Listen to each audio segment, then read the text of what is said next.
Het wie me weer een prachtige simmerdag. En dat wie van de morgen betiet al te zien, maar die zinnenopkomst. Ik ga nog even een plaatsje maken.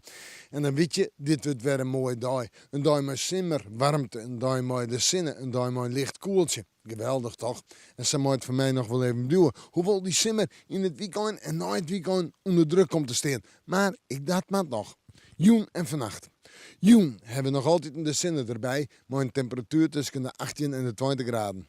Gaande bij de joen en vannacht neemt de bewolking toe en de temperaturen vannacht zo'n 12 of 13 graden. In de kustgebieden en in het watergebied 14 tot 16 graden. De noordoostenwind is zwak of matig, maar kan in het watergebied tijdelijk vrij krachtig wezen.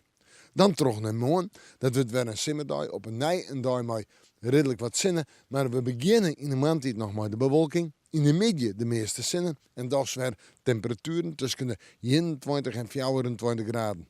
En de wind die komt morgen uit noord eerst en die is matig, krijgt 3 en 4 in het kust- en watergebied. Verder op de provincie is het al wat kalmer. En dan het fruitsjoch.